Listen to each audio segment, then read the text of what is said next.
My name is Doug Cluck, ex-NOAA official. Welcome to the North Central U.S. Climate and Drought Outlook for July 2025. Our speaker today is Jeff Andresen. He is the state climatologist for the state of Michigan. Afterwards or during the event here, you can type into the Q&A button down below. If you see Q&A down there, you can click on that and post a question if you have any questions as we go, or comments. And I think that's all. Thanks to the National Drought Mitigation Center for hosting us today. And thanks for Dennis Toddy with USDA being on as well to help answer questions. All right, let's take it away, Jeff. Well, thank you, Doug, and good afternoon.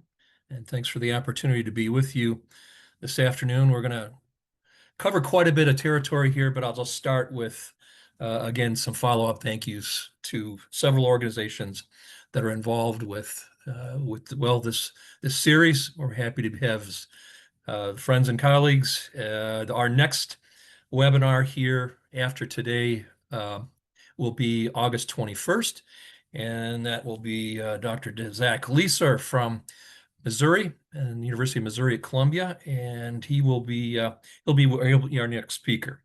If you're interested in getting past drought seminars, climate seminars and webinars, you see the two links here on the screen. You can go and get those at either the Midwestern Regional Center or the High Plains Regional Center. Both of those have copies of go back quite a ways. And then finally, as Doug has mentioned here, we'll if you questions are welcome, discussions welcome, and hopefully we can have some of that at the end of our discussion here. I'm going to start today looking at recent conditions. We'll spend a lot of time looking at the month of June in particular, but also some seasonal type numbers as well. We'll look at the growing season and how it's coming along. A couple notable events that have occurred here in the last several weeks that are worth mentioning. And then we'll end up looking ahead at some outlooks. Of course, some of those are brand new from this morning. Starting with recent conditions, and I do have to say a shout out here to Laura Edwards, who's the state climatologist in South Dakota, and she sent some phenomenal photos. And this is the first one of those that we have of a supercell thunderstorm here near Gettysburg, South Dakota. And this is it's an automated image taken from the South Dakota Mesonet, but just remarkable. Well, it's one of the things that you look at, and maybe if you decide to become a meteorologist or go into it's just one of those things, but an incredible image. And then they have a camera there, an automated camera, and it's wonderful. If they spend enough time, you can see a lot of really, really interesting weather now from these records. But thank you to the South Dakota Mesonet for providing some of these images here. Really, really nice. I'm going to start with June temperatures, and I'll start with the rankings here, looking at the continental U.S., but of course a focus on the Midwest and the central region here. But basically, and this is a theme you're going to hear several times here, but most of our mean temperatures were warmer than normal for most all areas, with the highest rankings relative. And our rankings here, by the way, are 1 through 131. That goes back to 1895, and they're given as a state average number here. And you can see that really for most of the region, especially eastern portions of the region, the numbers are fairly high, and they're in the top 20 warmest Junes on record. But it was warmer than normal at all of the states within our central region that we look at, just a little bit higher or closer. The record warmest, of course, here the number would be 131. We don't have that here, but some are in the Ohio, for example, is in 122. So pretty far up the rankings. Now, very important note here. It's not, if we break down into maximum and minimum temperatures and look at those during the month of June, yes, both max and min temperatures were above normal, but it's important to note on the right-hand side here that relatively more of that positive temperature departure for the month was at night. And we did have some very, very mild or very, very abnormally warm minimum temperatures that have occurred. And that's actually been the case in a lot of July as well. One of the reasons for this physically, probably higher humidities, higher dew point temperatures, and we've had a lot of talk about that here recently. And it's been relatively wet. There's a lot of water in the landscape in much of the region, not all, but in much of the region. So again, if you look at those rankings, especially for our minimum temperatures, you can see that many of them are in the top 10 warmest nighttime or minimum temperatures for the month of June. So relatively more of the departure was at night. If we go back and look at the entire season, April through June, so the 3 month, very, very similar to what we saw for June. All of our states here within the central region are warmer than normal. And once again, the spatial pattern is similar. The highest departures, the highest rankings are in eastern and a little bit to some extent in southern parts of the central region. But all of those were also above normal. If we look at growing degree A accumulations, this is these reflect totals, and I apologize that this we don't have an update of this yet, but this assumes a starting date of the 1st of May. It's a seasonal total through the end of the first week of July. But I think it's interesting, especially when we're going to look at phenology here a little bit later, or observe phenology. But if we look at the degree days and we assume the planting date of the 1st of May, which is again, it depends on where you are.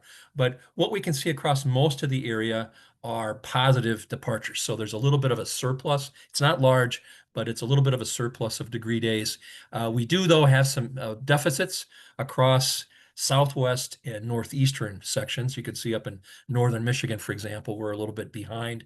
And the same is true down in portions of Missouri and Kansas. And I apologize, we don't have the entire geographical area here, but you can see the pattern basically continues off to the west from what you see here in the middle and the central section. So most areas a little bit ahead of normal, but no huge departures one way or the other. Looking at precipitation for the month of June and water, it was, with a couple of exceptions here, wetter than normal over almost all of our region. The notable exception being the northern Great Plains and the High Plains here. You could see North Dakota, Montana, Wyoming. Those areas were drier than normal for the month of June. But as you move east and south, especially, those numbers go up above 100, and many of them are in the top 20 wettest on record here for the month of June. Seasonal totals, even more of a pattern, the same pattern really that we saw for the June, with drier than normal conditions in the High Plains, and then wetter as you go to the east. But look and notice here, bring your attention to the Ohio Valley, especially to Ohio, to Kentucky, and you can see points east and south of that. Missouri, all those are in the top 10 wettest April through June's on record. Very, very heavy precipitation, persistent precipitation there. And I think I have one more that's going to illustrate that a little bit. Yes, we'll break that down by county for the same time period here, same record, April through June. And this one gives a little bit more resolution to that, and actually an interesting pattern here. So we're looking at counties. We can see some of the patterns within states, and you can see, first of all, the Ohio Valley, again, how wet it was. Some cases more than 10 inches above normal for this period here. There's also another area further north from Wisconsin westward through Minnesota into portions of the Northern Plains that was also wetter than normal for April through June. And then in between, sandwiched, we've got an area from southern Nebraska, northern Kansas, eastward, southern Iowa, northern Missouri into Illinois that was drier than normal. And then also far north, northwestern Minnesota, northern North Dakota, and then into the High Plains, that drier area. That was also drier than normal. So quite a bit of variation going on, and especially with the high end, lots of areas with very, very heavy precipitation for that period. And going back even further, looking more at the climate part of this, if we look at the whole 6 month period back to the beginning of the calendar year, we get the same pattern here, especially you can see on the left. But note that, again, this area down across really the Ohio Valley and then westward into the Ozarks, into the southern Great Plains, these are some of the very, very, very wet areas. Again, anomalies, some cases more than 10 to as much as 12 inches above normal. And if you look at the rankings for that 6 month period, also much above normal. Kentucky, note, is the second wettest January through June on record here at 130. So very, very, again, an unusually wet first half of the year for much of our region. Looking now just at the last 30 days. So we're going to go sort of the mid-month to mid-month. This is the 17th through the 16th, 17th of June through the 16th of July. Still warmer than normal. If our temperature departures from normal here on the left-hand side, you can see most areas between 2 to as much as 6 degrees Fahrenheit above normal. And that some of that, remember, was reflected in those degree day accumulations that we saw. But once again, and I think it's important to note on the right-hand side here, I'm only looking in the minimum temperatures, and you can see the departures are even greater. So again, there's been more of this warming has occurred at night. Not necessarily, we haven't seen much in the way of really extreme high temperatures. And some of that, well, there's a number of things, but one of them is it's been wet. And when there's water in the landscape, it tends to keep those maximum temperatures down a little lower than they would be otherwise. But again, a lot of that positive departure has occurred during the nighttime hours. For precipitation, on the left-hand side here, these are the totals of the last 30 days, and this shows some differences in with the pattern we saw for the month of June. We've got precip that same 1 or 30-day total between mid-June to mid-July on the right-hand side, but it's expressed as percent of normal there. But a couple things of real note, and one is an area of very heavy precipitation from central Nebraska eastward through a lot of Iowa and then into portions of Minnesota and Wisconsin. That came here more recently over the last couple of weeks. You can see that the precipitation in many of these areas was more than 8 inches, some cases more than 12 inches. And that, if you look at the climatology, some of those areas here picking up at least 200% or double the normal rainfall for that period. So, and I'm going to talk a little bit more about that here in just a few minutes. But an unusually wet late June and early July for many portions of the Midwest. Now, in contrast to that, note that we still have been dry across northwestern areas of the region, especially from North Dakota westward and southward into the high plains.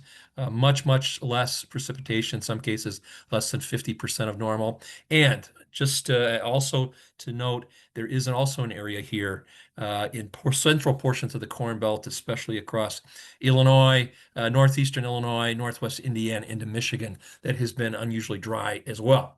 One other note here too, that it's worth it, and something you may have noticed, but the rainfall with the convection that we've had, the thunderstorms and showers in many areas, and this certainly has been true in Michigan, it's also been true in Indiana, in Illinois, has been very, very localized, very, very spotty.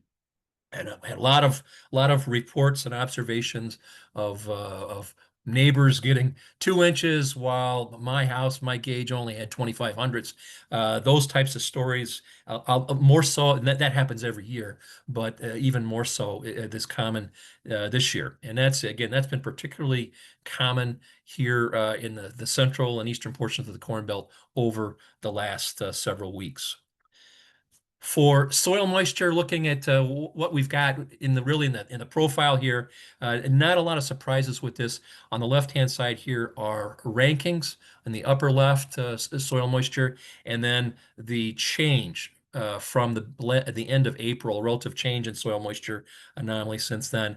And a couple patterns here that are worth noting. On the right-hand side here, these are the USDA observation numbers of the percent in each state of short to very short moisture conditions. So it's a little bit different. That's more of a subjective estimate of the soil moisture conditions. But on the left-hand side, I wanted to look at this they both complement one another. Notice that for our rankings here as of the middle of July, we've got surpluses in green here over northern portions or parts of the upper Midwest, also to the south. As we go down from southern Kansas eastward through Missouri and into Kentucky. That's not a surprise given all the precipitation they had. And then in contrast to that, we have large areas of below normal soil moisture from the northern plains south and westward into the high plains and into the Rockies and into the western U.S. Also, note the area here. We'll see this in a couple of other charts here as well, of unusually low soil moisture across central portions of the Corn Belt, Illinois, portions of Indiana, and into western lower Michigan. And that's been some of that's been more recent, but that area has actually expanded in some spots here just recently.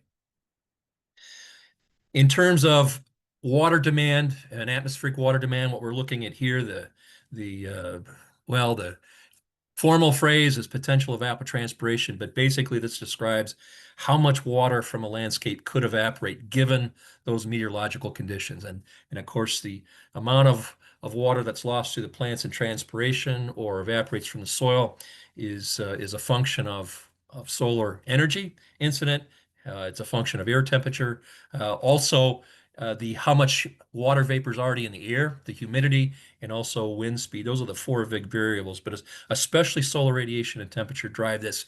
And so if we look at this for roughly the last month, and whether that's been above or below normal, we can see large areas of especially the central Corn Belt and portions of the far north, the upper Midwest, here where we have the yellows and browns. These are areas that we've had fairly high atmospheric demand. And on the right-hand side here, these are changes in this index, which looks at potential evapotranspiration and whether it's been more or less. And they basically correlate with one another. You can see, again, especially Illinois, Michigan, Indiana, Ohio, and then westward out all the way to the Rockies and into the Southwest. We've had, a fairly high demand for water. So even in some of the areas that did pick up a lot of precipitation, the amount of evaporation at least has been higher than it typically is in a given year for the time of the year. And we are, at this point in time, in mid-July, we are now just coming up to our peak climatological rates of potential evapotranspiration. That's typically the last couple of weeks of July and into the first couple of weeks of August. And that's when we tend to see the atmosphere demand the most water. It also corresponds with some of our sensitive growth stages of our crops, which is one of the things we look at with a lot of interest each year. The new U.S. Drought Monitor, which was just updated here earlier this morning. A few changes of note here, but in general, we've had reductions in drought over much of the central region. But note that there are yellows and browns here. There are drought areas or abnormally dry areas from northwestern Minnesota out into, again, the high plains and along the front range of the Rockies. We also have some other notable areas of drought in South Dakota lingering, northern Nebraska, some portions of southern Nebraska, northern Kansas, and then eastward over another area into Illinois, Indiana, and Michigan. And some of the areas in the western part here have actually been reduced in size in recent weeks, but I would note that this eastern area here, Illinois, Indiana, and Michigan there's some areas that have expanded there, especially in Michigan and in Indiana recently, given some of the high PET and the lack of rainfall. And if we look at changes here over the last couple of weeks, on the left-hand side here, these are changes for the last 4 weeks. And then on the right-hand side, a little bit longer term changes over the last 12 weeks. You can see basically what I just described more graphically. The green areas here are where we've had improvements. That is, there's less drought, and you can see large areas, and not surprising if you have 10 to 12 inches of rain, that will take care of those deficits really quickly.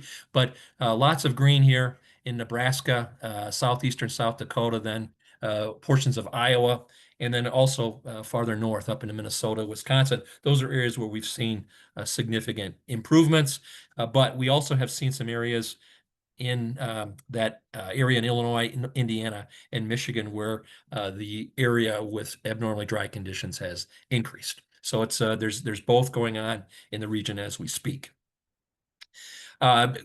Proceeding on here a little bit to talk a little bit more specifically about hydrology. This is an image, thank you to Dennis Longknife for this image of drought conditions. This is north central Montana near the Havre area, Fort Belknap. You can see a very, very dry landscape here, taken just recently reflecting the current drought conditions there. If we look at stream flow, which is a great integrator, certainly of a water status in the landscape. And if you think back about that precipitation, some of the precipitation charts we've seen, there's a lot of correlations here. But greens are the green dots here are areas where the stream flow is basically with 25 to 75th percentile, so it's pretty close to the normal, where it should be for this time of the year. Note also that we do have quite a few areas in blue, which are much above normal. Southern Minnesota, Wisconsin, northern Iowa, and then large portions of southern Kansas, Missouri, Kentucky. That isn't a surprise, again, given some of the heavy rainfall. We also see some show up now in portions of Nebraska due to the heavy rain that fell there. But at the same time, we also have some browns on here indicating below normal. That's especially true out over the high plains in the Front Range, on the far western portion of our area of interest. And we also have a fairly large area in southern Nebraska, northern Kansas, where stream flow is still lagging behind normal. And more so, and this is one that's been increasing recently, that area and again, the central and eastern Corn Belt from Illinois northeastward into Michigan, that area has shown some expansion and some reductions in stream flow here as of late. Great Lakes themselves are still pretty close to what the long-term normals say they should be. Wasn't able to get data for like Michigan, Huron, but I did check some of the numbers. They just didn't have the graphics available here, but all of them are pretty close to slightly below the long-term normals. On this image, we've got Lake Superior on the top and then Lake Erie on the bottom. And so basically, they're fairly close to the long-term climatology. The projections here for the future, Superior is expected to increase slightly here as we move into the next couple of months, while Lakes Michigan, Huron, and Erie are expected to fall slightly, but no major changes and nothing really abnormal on the lakes here in terms of the long-term hydrology. Taking a look specifically at wildfire risk, and I am going to talk about fire to our neighbors to the north, but in terms of our risk and looking here ahead and at landscapes and looking at how dry they are and how much fuel is present, et cetera, we've got a wildfire outlook on the left for the month of August and the one on the right for September. They're very, very similar.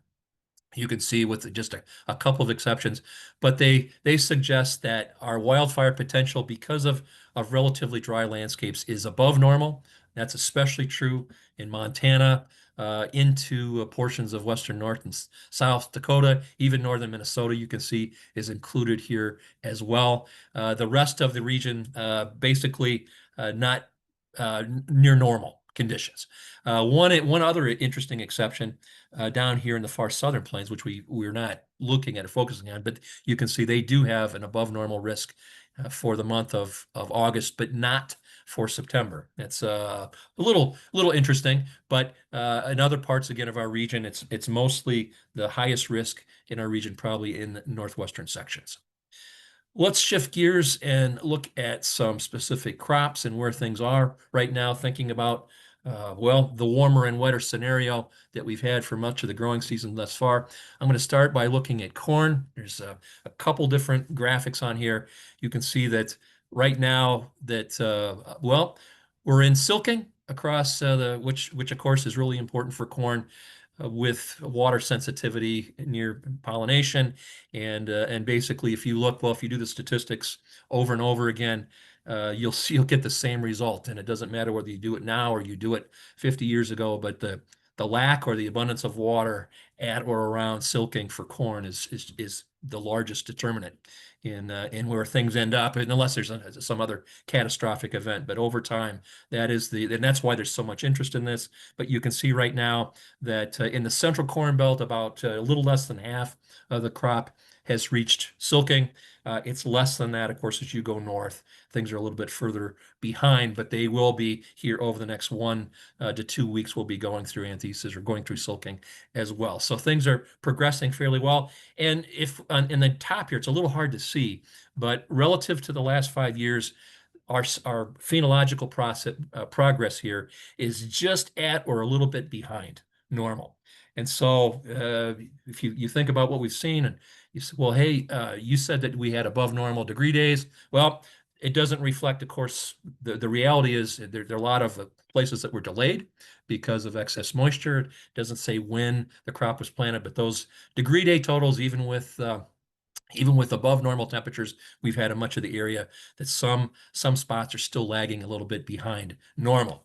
The big other, maybe the overwhelming news here, and I'm sure most people are aware of this, but if we look at the conditions of our crop currently, the best conditions we've seen in a long time, but you can see many of our states, Iowa at 88% good or excellent. Those are phenomenal numbers. So at least at this point in time, in most areas, the crop is looking really, really good and has responded favorably to again the warmer or certainly the wetter than normal conditions we've seen across much of the area. Although things, of course, can change, but that's really going through the first half of the season here. But things again, condition-wise, at this point in time, are looking very, very good. For soybeans, a similar story. We have about a third of the crop to a half of the crop now in bloom stage, which is also, well, from late bloom into early pod fill. There's not quite an equivalent to what we have for corn with the ultra sensitivity, but it is more sensitive at that period in time. Soybeans can also do or miraculous things, even if they're stressed and they have water later on, that corn cannot. It's just not physiologically possible. But for soybeans here, you can see that very, very close in terms of phenology to the 5-year average. And then like corn, a large percentage here, generally 60 to 80% of the crop in good to excellent condition. So similar, and the little departure below on the good to excellent here, that reflects the change in the last week. And again, most of these areas have seen improvements in condition. So it's even gotten better than it was in earlier weeks, which is remarkable. So things, again, in terms of condition, mid-season looking very, very positive. One last one here from NASS, some statistics on wheat harvest. And you can see that it's wrapping up across southern portions of our region. That's in the upper left-hand side here. And in places like Michigan here, we're right in the middle of it right now, right in the thick of it. We had about 30% harvested here by earlier this week. And depending on what thunderstorm you're under, people will be making more and more progress here as the week goes on. Spring wheat conditions across the northern part of the region range from great in Minnesota and then decline as you go west. You can see in Montana only 4% of the spring wheat crop is in the good to excellent, and that reflects those dry conditions that they have observed out there. Similar pattern with our pasture and rangeland in the upper right-hand side here, with the central and eastern portions of the region where mostly we've had decent precipitation. You can see very, very also favorable crop ratings that decline as you go to the west. Again, Montana 12%, Wyoming 37%, Nebraska 24%, although things will change rapidly there given the rainfall that they've had here recently. So one would probably anticipate some changes in that here, some pretty positive changes over the next couple of weeks.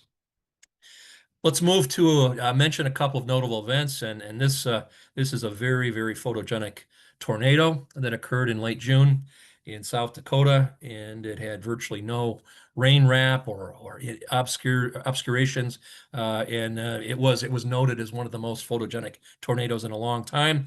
This actually was an EF3 tornado. This is in far eastern South Dakota. It occurred on the 28th. And did cause some damage. Fortunately, it did not go well. The area that was impacted was not heavily populated, but it is again a striking image. And another severe weather photo from South Dakota. They've had their share this past month. And Laura Edwards, the state climatologist, reminded me that even with all those nice images, that the numbers of, if we look at the actual numbers of severe weather, that they're actually they're even a little bit below the normal, which is interesting. But great photos nonetheless. One other event, and this is something we saw back in June as well, and we've seen over the last couple of years, but we had another wildfire smoke event in the northern part of the region, primarily Minnesota, Wisconsin, and Michigan. on the 11th through the 14th of July. And a couple of images from that. And of course, the smoke, the origin of this, there's over 100 forest and wildfires, range fires in Canada still burning. The issue is how can that smoke be transported, or if it is? And we did have an event here where we had northwesterly flow for a few days, and it brought some of that smoke from those fires south and eastward into the U.S. And you can see that on the lower right-hand side here. It's actually, you're looking down at Hudson Bay is on the top there, and then it goes down into the Great Lakes below that. But again, to get the smoke here, a lot of this is up a few thousand feet off the surface, but in a couple places, especially in Minnesota, a lot of the smoke did get down to the surface and cause very, very bad or very, very poor air quality conditions, including some of the highest particulate matter observations that have been taken. So in some places, this was pretty severe, but it did not affect the whole region. Is generally only the northern fringes of the region. One other event I'd like to, again, focus on here is the heavy rain that we saw earlier here in Nebraska, which is, again, extraordinary totals here for Nebraska for the month of June. You can see many areas got over 10 inches. That's in some of the table here. Lots of problems, lots of flooding occurred with this. And just an example or illustration here of some of the rainfall. 6.41 inches of rain in 24 hours on the 25th of June at Grand Island, which is one of the wettest days on record. If we include the rain that followed on the 26th, we get the total up to 7.52, which is the highest two-day total on record there at Grand Rapids. So it's high, but it's a record-breaking type of high as well. And again, that has really changed the landscape there over the last few weeks. And just to follow up on this, we don't typically look at areas outside of the central region, but it really, I think it's important to have a look here at the tragic events and catastrophe in Texas with the floods, most of which occurred on the 4th of July. The left-hand side here, these are radar enhanced or estimated rainfall totals. Some cases more than 20 inches of rain fell in a 24-hour period. And we've seen the footage. It's tragic, many fatalities, and still a lot of missing people. It is the deadliest inland flooding event in the U.S. since the Thompson River Canyon event of 1976. Unfortunately, it's been a long time, but it was a horrible event. But a couple things of note here, and again, this is not the Midwest or the central region here, but there's a couple reasons I've added this. And there were several contributing physical factors that led to this extraordinary event. It was a 1 in 100 year or even more rare average occurrence interval. But one of the things that we didn't hear much about, but that played a direct physical role, the moisture, the water vapor that basically is the raw material of precipitation. There was a remnants of Tropical Storm Barry that had moved into the region more than a week in advance of that, but there was some tropical moisture there in place. So again, the raw material for precipitation was there. We've heard people talk about high humidity, high precipitable water. Well, you have to have an event like this, you have to have extremely high precipitable water. And so that was there. The synoptic meteorological conditions that led to this also were very slow moving. But it made it, and well, the rainfall event was extraordinary. But there's some other issues here that also have to be taken into account. And one is that this area, the hill country in central Texas, very uneven topography and very shallow soils. And on top of that, ironically and amazingly, this area had been in severe drought for a long time just preceding this. And so the landscape, because of that, there basically was almost no ability to infiltrate. And so the vast majority of that rainfall event of up to 20 inches, it ran off to somewhere else. And of course, that's a part of the problem. So we have to remember, put some of this in perspective. We had a number of different events occur, all low probability, that occurred, unfortunately, all at the wrong time, the wrong place. And that's a part of what happened here. But that said, it is very important to note that we are seeing and observing here in the central U.S., we are also seeing an increase in the frequency of these extreme precipitation events, both the frequency of them, how often they occur, and in how much, the magnitude or severity. Both of those have increased significantly in the last several decades. This is a graphic here that shows increases nationally of extreme precip events, including things like the 99th percentile, 1 in 100 type of year event. But all of those are increasing, and you can see, with the exception of the southwestern U.S., that we see increases also in other parts. But what's of note here, and I think that this is one of the reasons in the Midwest, especially as you go east, the Ohio Valley, and then into the increases there have been very large in these events. It's something that at least you have to think about in terms of capacity and looking at your business and your production system.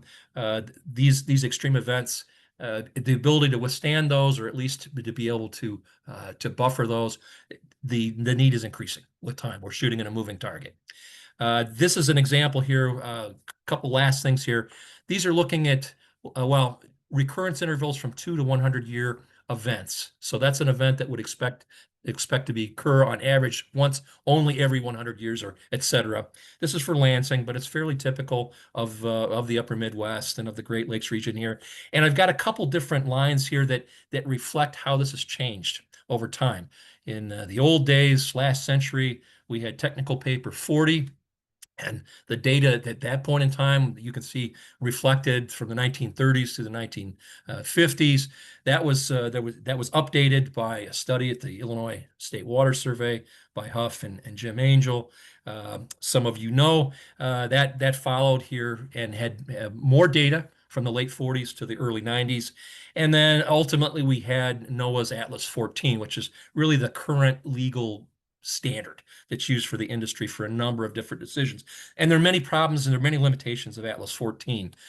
One of them is that not all areas have the same amounts of data. But what I wanted to show here, illustrate, if you look at the 100-year event, for example, here, you can see that this number, 4.8 inches back at TP40, it's now currently 5.5 inches, so it's higher. That's a result both of more data, but also because of the trend I just talked about. Those extreme events are getting more common, and they're getting more severe with time.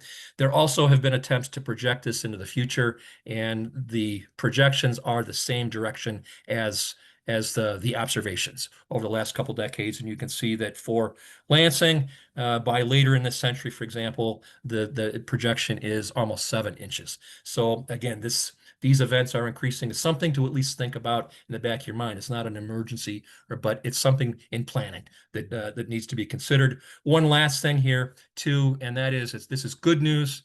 And that is that NOAA is in the process and already has completed much of this, of basically updating and not just updating, but really revolutionizing Atlas 14 into Atlas 15.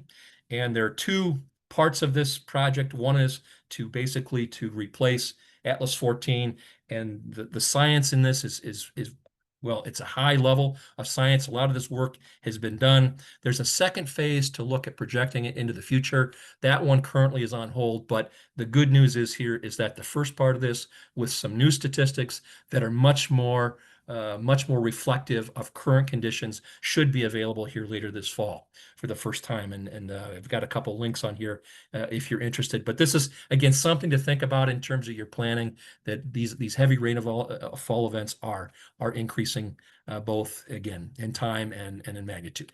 Well, let's finish up with a couple words about where we're headed here. And believe it or not, this looks very similar with the shelf cloud here rotating supercell. It's not the same thunderstorm as you saw earlier, which is again remarkable. This one actually occurred about 3 weeks later, but very, very similar view. But again, they've had some real interesting conditions in South Dakota over the last few weeks. So again, thanks to the South Dakota Mesonet for that. In the Pacific, starting there right now, looking at sea surface temperature anomalies for the last several weeks. On the upper left-hand side here, you can see that over most of the equatorial Pacific, temperature anomalies are fairly close to normal, a little bit warmer than normal by the off the coast of South America, but we're currently at neutral. So again, neither La Nina or El Nino, neither the warm or the cold phase, we're somewhere in between. And essentially, if we look at the projections of the next several seasons, going into the fall and the winter, that's it's really more the same. And neutral conditions are likely to continue at least through the upcoming or the remainder of the summer and probably into the fall as well. Although you can see here with these blocks or bars here indicate the grays are the neutrals, the blues are La Nina, a cool episode, and the reds are El Nino. And one conclusion of the forecasters that create this outlook said, well, the odds for El Nino, at least, which it tends to have impacts on our wintertime conditions here, are very unlikely. And the most likely scenario is neutral, possibly with some possibility of La Nina or maybe weak La Nina conditions. We'll see. But right now, the official outlook is for neutral conditions to continue through much of the rest of 2025. In the short term here, in our rain gauge for the next week, we're looking still at a similar active jet stream and storm track across the upper Midwest. That's what we've had for the last several weeks. And with that, more convection, you can see, especially for central and eastern portions of the Corn Belt and the Ohio Valley, once again, some cases more than 2 inches of rain is possible here over the next week, and then less as you go north and to the west. So again, the weather pattern that we've seen with a fairly large number of systems moving west to east across the northern U.S., that will continue at least for the next week. In terms of specific hazards over the next 1 to 2 weeks, 2 were identified by the Climate Prediction Center. One on the left-hand side here being risk of some high temperatures. Once again, we probably will see we'll see a little bit of respite in parts of our region here currently with some cooler air. The south probably won't get that far, but we will see heat again certainly by next week. And you can see really an area here from the 24th and that last week of July, high risk of hazardous temperatures. So the combination of both high temperatures and high humidities. There's also the risk here in the northern part of the region, the same time frame for heavy precipitation total. So again, it's fairly summer-like, but more heat is probably on the way, at least for portions of the central region. And then looking at some specific outlooks here, I'll start with the 6 to 10 day, which goes to the 26th, and I'll give you the bonus because the 8 to 14 day is very, very similar to this, but I mentioned the storm track and the weather pattern we have here. Broad ridge across central and eastern portions of the continental U.S. Very strong likelihood, you can see on the left-hand side here, of warmer than normal mean temperatures, and with that same active storm track, above normal precipitation totals in the north, and then maybe normal to below normal across the south. And again, the 8 to 14 day, I'll save the time and not show it because it's very, very, very similar to this. So July ends up warmer probably and wetter than normal across a lot of the area, and then maybe even into the beginning of August. We look now at the new outlooks for the month of August. There's some similarity here for mean temperatures. Part of the area, the northern part of the area of our region here, suggests a little bit above normal. But note that the largest departures from normal here are to our east and to our west. That's where the confidence is highest in the above normal temperatures, and the Midwest is somewhere and actually parts of the South are somewhere in between. And so for central and southern portions of the central region, you can see the equal chances or equal probability scenario. Precip, similar type of an issue with drier than normal conditions across to our northwest and wetter than normal conditions to our southeast. But so a range of conditions expected in terms of precipitation for August, more heavy rain for the Ohio Valley, and unfortunately for that northern part of, the northern Great Plains and into the Front Range, precip during August is expected still or forecast to be below normal. That's not good. 3-month out period here, August through October, similar, almost the entire, I think it is the entire continental U.S. is indicated or towards the warmer than normal scenario. precip similar to what we saw for the month of August, drier than normal over northwestern sections of our region, and wetter than normal to the extreme southeastern with equal in between. So again, a range of conditions expected in terms of precip. And drought conditions here that we're remembering back to some of the images that we saw, expected to basically, well, get worse in western portions of our region. That's where we see the browns, different colors of shades of brown. But in the central and eastern Corn Belt, those areas, Illinois, Indiana, Michigan, here there's more optimism that that some of those drought conditions will be reduced with time. So again, it depends on whether you're east or west in the region relative to drought. And with that, I'm going to wrap up again with a couple reminders. If you missed today's, or if you want to get a hold of another presentation, they're recorded both at the Midwest and the High Plains Regional Climate Centers, and some of the centers and organizations that have contributed today. Thank you to them, and thank you to the support that they provide. These would not be possible without them. And a couple of contacts here. If you're interested and want to follow up, please get in touch. There's some contact info with emails and phone numbers. And with that, I will bring you to the shores of Lake Michigan, where it's actually only in the 50s today with Canadian air, much cooler, but at least something a little bit different to look at for this time of the year. And I'll stop there and see if anyone has any questions. Thank you.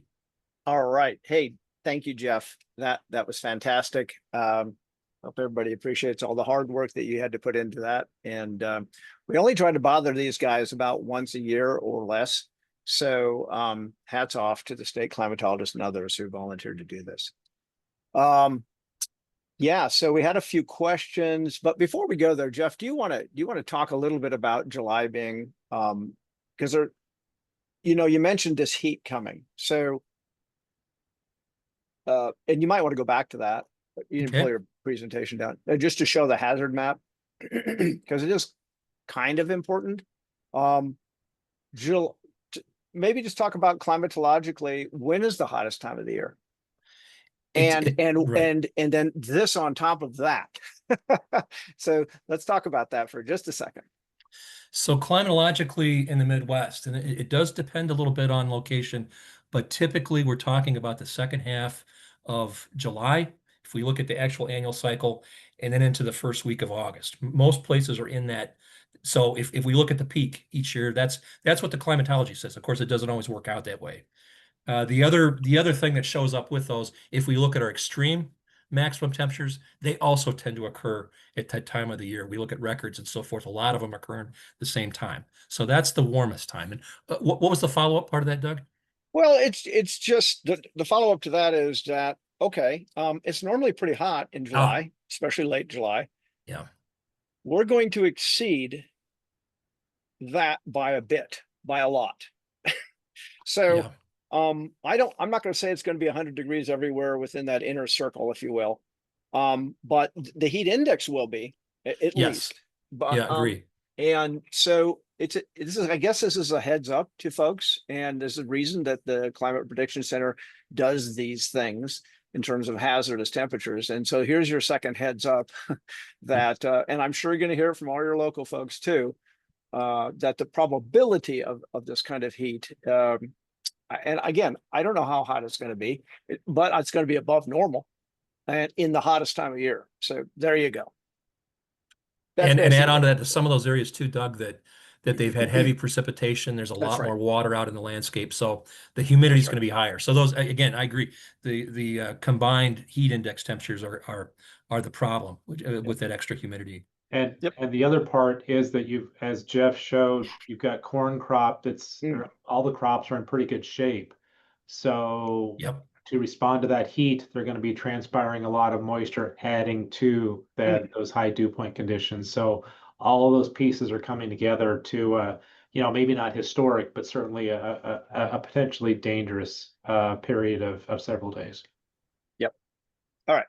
So you've done the early warning on that. So let's move to some of the questions, unless Dennis, is there anything else you wanted to say before we get to the questions?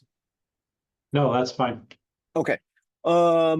there was a good question that came in about someone heard about the frequency of, he called it severe weather, but I think really what he was talking about is severe flooding and precipitation frequency. And you covered a lot of that in your talk there. You even showed for Lansing, Michigan, the increase and potential increase as well for the future. So yes, my point here is that, Andrew, yes, there is a new set of numbers going to be published, I think, in 26. It's called NOAA Atlas 15, NOAA Atlas 15. You can actually Google that. And you can go, and I had the link on one of my slides too. Yep, and you can Google it and you can go find more information on that update. Now, the problem with it is that it's a static number. So it's going to be NOAA Atlas 15, probably from a couple years ago, where they collected all the precipitation data, did all the studies, did all the statistics, and the whole U.S. for the first time, well, since TP40, for several years, first time for several years that the whole U.S. will be done at the same time. It's a static number. It does not take into account increases for the future. So if you're an engineer, a water manager, I don't care, somebody who cares about anything from 5 to 100 years or more into the future, those numbers only reflect the values for today, or a couple years ago, actually. What it doesn't reflect is how the climate is changing and the trends and all that other stuff. So there was money available, BIL money, not that that really matters, to extend those values out 100 years. But that has been delayed. And there's been articles about it in some of the major newspapers and publications. So it's not a great thing that we're sort of not being proactive in terms of building infrastructure and such to values for the future. That's all I'll say about that. So yes, Andrew, there are new numbers coming. NOAA Atlas 15 is what it is, and that's what you want to look for. But the climate changed values for the future will not be available for the foreseeable future. All right, let's move on to the next question. And Dennis, you can talk about the USDA topsoil data and where it comes from. Right. These are not actually measured numbers. These are USDA NAS collects weekly data from around the country. The maps that Jeff showed on the crop conditions, these observers estimate crop conditions around them and what they're looking like. And they also estimate what the soil moisture looks like. Brad Rippey from the USDA Office of the Chief Economist followed up with Yohali on how how they go about estimating this. There are some criteria they look for. So it's not a measured number, but it's an estimate of what the conditions look like. So it's not perfect, but it does give us a good idea over a state what the conditions look like overall. So if you didn't see that, Brad posted a follow-up in the questions part, and anyone can go ahead and look at that and see how that looks. And it really does, it is a layer compared to the other what's going on in soil moisture, showing how much of the topsoil is short and very short. It's very small amounts and a good chunk of the Midwest because recent rains. Out in the plains area, there's a bit more because the conditions are not as wet. All right, thanks, Dennis. You can see by the map he has up there that Montana by far, in sort of the north central part of the U.S., is one of the short areas, if you will, when it comes to soil moisture.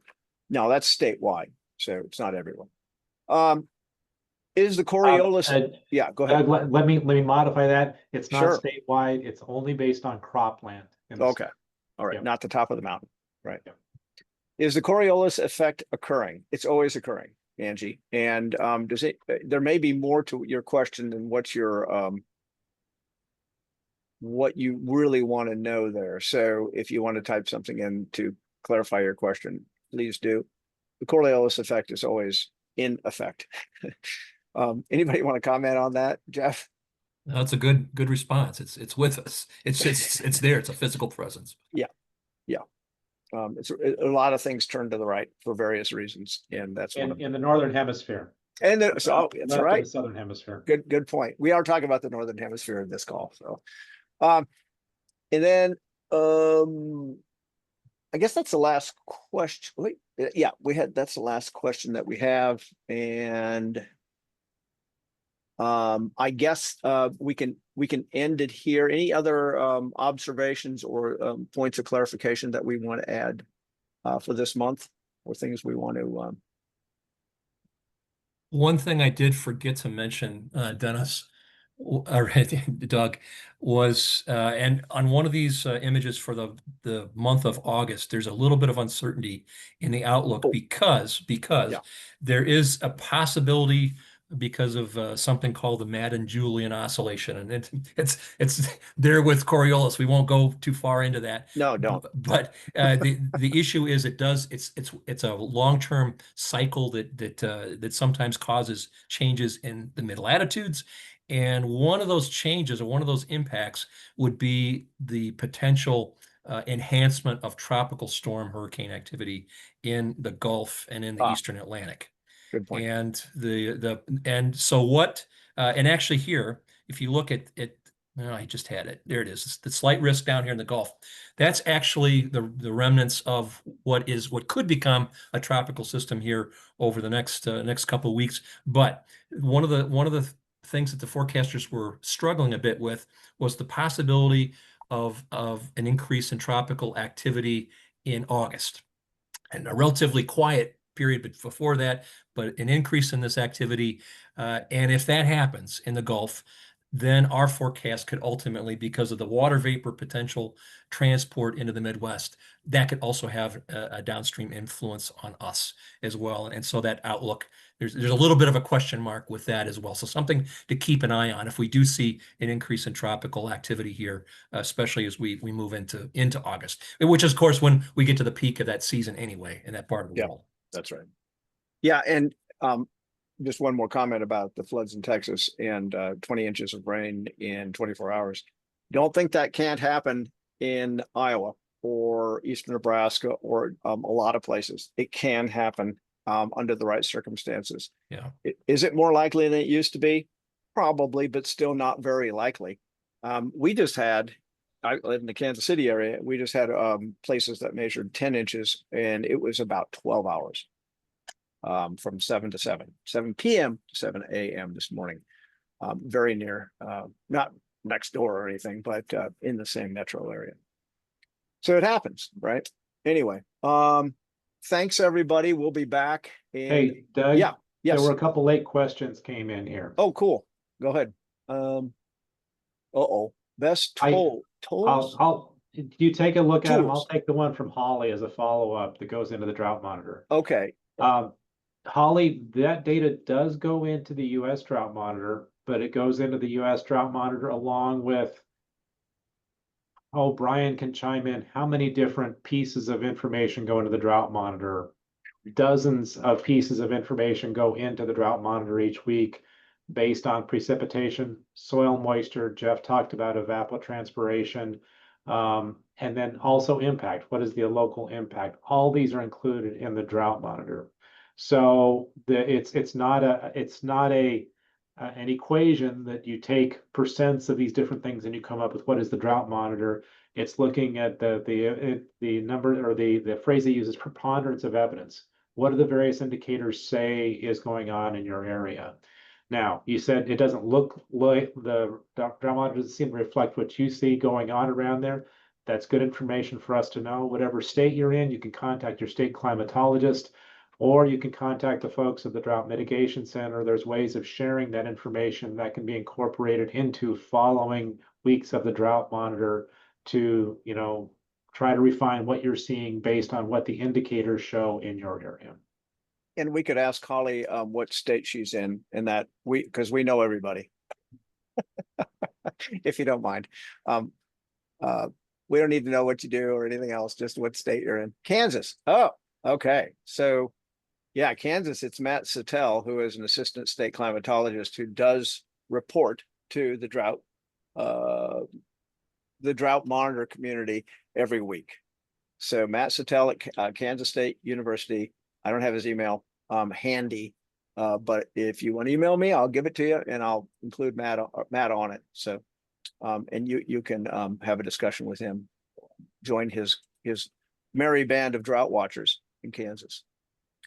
And then the other question is, what tools are to be aware of for MJO changes globally and for US? My goodness gracious, that is a great question. So I don't look at MJO a lot, Jeff, or were you, Dennis? You know, the Climate Prediction Center has a few. You know, it's basically a wave of energy that circulates around the equator. That's what the MJO is. And every once in a while it comes around, and there are various waves, various strengths. It's a wave in the atmosphere. It can set off a lot of things. It can disrupt a lot of things. It is something that was discovered, I would say, lately in the last 30 or 40 years, maybe 40 years, 50 years. And we're just sort of figuring out what all it can do. And it's so much chaos in the system that is really tough to say what it's always going to do. And yeah, just real quick, there's more relation to weather in tropical areas of the world with that than, but there is, because it does influence the wave train in the westerlies and the jet stream. Of course, that's us. That's what we care about. And occasionally we will see preferred wave patterns with certain Madden-Julian patterns, but the biggest impacts are clearly in tropical areas of the world. And Dennis, you wanted to go to the next one? Oh, thanks, Brad. Do you want to answer the next question? It says Dennis would like to answer this question. The Catherine Lind question. Sorry. No. I wanted to do the Holly Dickman one. So. Oh, I'm sorry. Okay. Yeah. External climate forcings. That was interesting. Yeah. Let me throw one more thing on to what Jeff was talking about the tropical activity. There's another part of the tropical activity is, where does that tropical activity occur? Does it stay mostly in the Atlantic and catches the eastern part of the U.S., which would not impact much of our area? Or does it come up through the Gulf, which could have a larger impact on our area directly? And just like severe weather, all it takes is one massive hurricane, and it's the worst hurricane season ever. There may not be many hurricanes a particular year, but all it takes is one for it to be a very bad year. So we could have 50, and they could all be out to sea, and people don't know anything about it, don't care.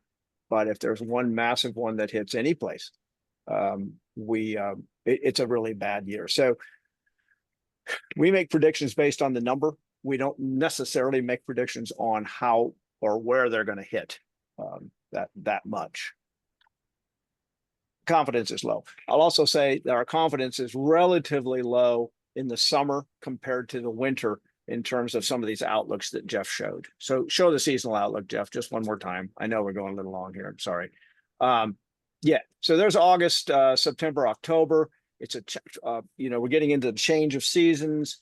We're looking at a whole bunch of factors. There's not a lot of strong, we'll call it evidence for us to go one way or the other. So this is our best shot at temperature and precipitation. Just want to leave you with that a little bit. All right. I think that's good. Hey, thanks everyone. And thanks for staying with us so long. We'll see you next month. And thanks, Jeff, again, and Dennis for your help.